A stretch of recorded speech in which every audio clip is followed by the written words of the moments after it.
जय हिंद दोस्तों, वंदे मातरम। क्या हाल चाल है आप सभी लोगों के। आप लोगों की पढ़ाई बढ़िया चल रही होगी और इस बार एसएससी सीजीएल में काफ़ी अच्छी वैकेंसियाँ आई हुई हैं।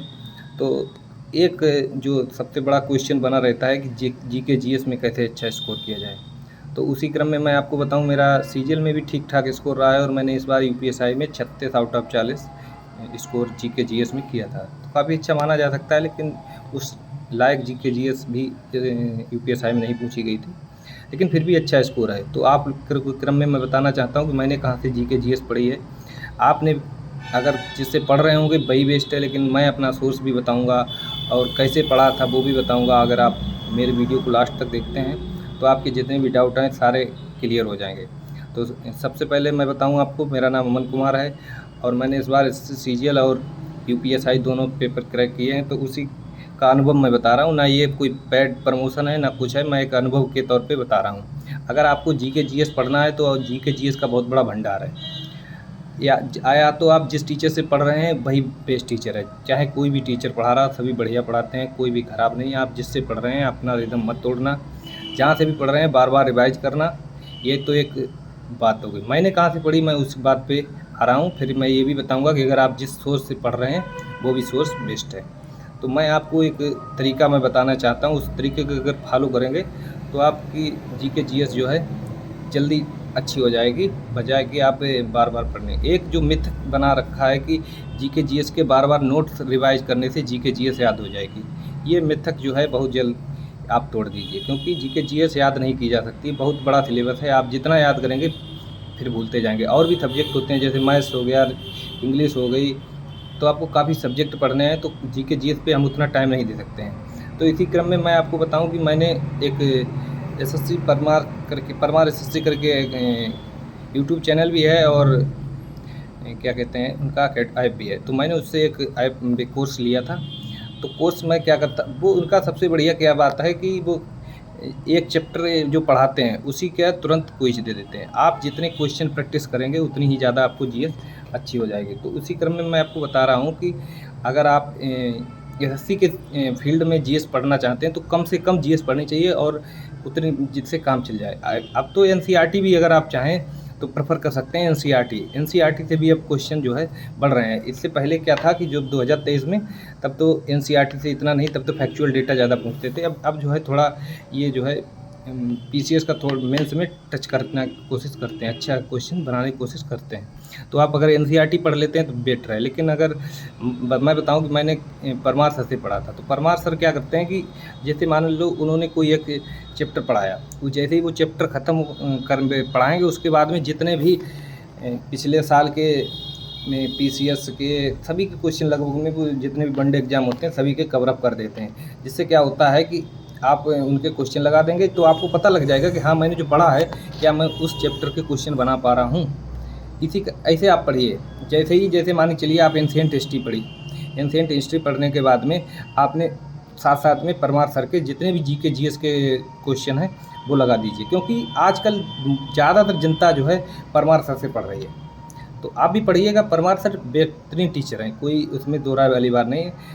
कम टाइम में और ज़्यादा कंटेंट डिलीवर करते हैं, तो इसलिए और ज़्यादा बेटर हैं। क्योंकि आपको आजकल अगर आप ज़्यादा टाइम लगाएंगे इस जीके जीएस में तो आप उतना ही टाइम और सब्जेक्ट में कम कर पाएंगे, क्योंकि और सब्जेक्ट जो है स्कोरिंग सब्जेक्ट हैं। जैसे मैथ्स हो गया, अगर आप ज़्यादा मैथ्स पढ़ेंगे तो स्कोर आपका अच्छा हो जाएगा। रीजनिंग हो गई, उसमें भी आप फुल आउट ऑफ फुल ला सकते हैं। और क्या नाम इंग्लिश, उसमें फुल आउट ऑफ फुल ला सकते हैं, कोई बड़ी बात नहीं है। तो इसी तरीके से आप पढ़ते रहिए। और परमार में क्या है, जैसे आपने एंशिएंट हिस्ट्री पढ़ ली, एंशिएंट हिस्ट्री के बाद में जितने भी उन्होंने क्वेश्चन दिए चैप्टर वाइज वो सब कर लिए। उसके बाद में आप क्या करिए, फिर से रिवाइज करिए। रिवाइज करने के बाद में आप यूट्यूब पर जाइए, यूट्यूब पर सर्च करिए कि टॉप 400 या top 500 best question ancient history. वो चाहे पीसीएस के देख लीजिए चाहे किससे, उससे क्या है आपका लेवल एक अप हो जाएगा। उसमें जो भी फैक्ट एक्स्ट्रा मिले वो आप ऐड कर सकते हैं उसमें। तो आपकी जो जीके का इन्हेंसमेंट है, तो आपका कवरेज हो जाएगा पूरा। मान लो जो भी जैसे एंशिएंट हो गई, हिस्ट्री हो गई, मेडावल हिस्ट्री हो गई, जो भी आप डालेंगे 400-500 क्वेश्चन, उसमें आपका पूरा सिलेबस कवरेज हो जाएगा। उस सिलेबस कवरेज के बाद में आप जा करके 400-500 क्वेश्चन वो हो गए।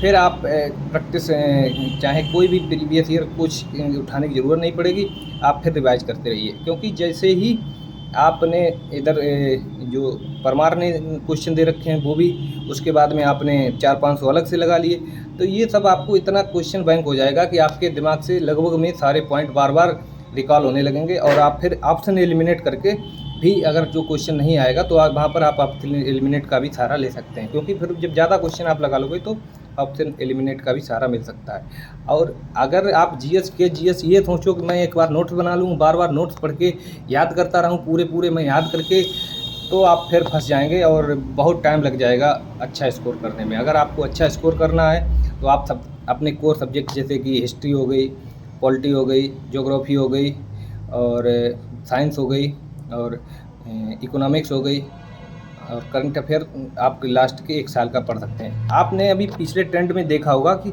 इस बार इकोनॉमिक्स का बहुत बड़ा रोल रहा है, स्टैटिक जीके और इकोनॉमिक्स का बहुत बड़ा रोल रहा है। इकोनॉमिक्स काफ़ी पूछे गए क्वेश्चन और अच्छे लेवल के पूछे गए, तो आप इकोनॉमिक्स को हल्के में मत लीजिए। इकोनॉमिक्स ऐसा सब्जेक्ट है, इसको समझना पड़ेगा, ना कि आप इसको रट भी नहीं सकते, इसको समझने भी पड़ेगा।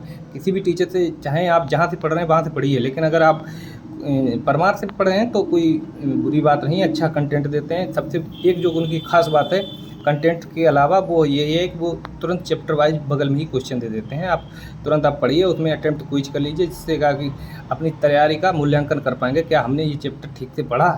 अगर आपने ठीक से पढ़ा है तभी आप उसके क्वेश्चन बना पाएंगे। अगर आप क्वेश्चन नहीं बना पा रहे तो फिर से रिवाइज करिए, फिर से क्वेश्चन बनाइए। और जब पूरा एक जैसे कि कोई एक चाहे पॉलिटी जैसे ख़त्म हो गई, तो पॉलिटी जैसे ही ख़त्म होती है तो आप 400-500 क्वेश्चन अलग से पीछे से देख लीजिए, पीछे से तरीके यूट्यूब पर डालेंगे, अच्छे से एक अच्छे टीचर मिल जाते हैं, तो वो वहाँ पर आपको जो 5-6 घंटे क्लास होगी वो आप देख लीजिए, और उसमें आपको जो एक्स्ट्रा फैक्ट मिले वो कहीं नोट कर लीजिए। तो क्या होगा, आपकी कंप्लीट कवरेज हो जाएगा, फिर आपको बार बार भटकने की ज़रूरत नहीं है। और मॉक टेस्ट एक अगर चाहें तो एक mock test per day 25 question का लगा सकते हैं, जिससे क्या है कि आपके क्वेश्चन लगाने की हैबिट डेवलप हो जाएगी, कौन सा क्वेश्चन लगाना, कौन सा क्वेश्चन छोड़ना है। तो इसी क्रम में मैं आपको बताऊं कि आप अच्छा स्कोर करिए, पढ़ाई करते रहिए, मस्त रहिए। तब तक के लिए जय हिंद। मैं नेक्स्ट वीडियो में लेकर के आऊँगा, तब तक के लिए जय हिंद, वंदे मातरम।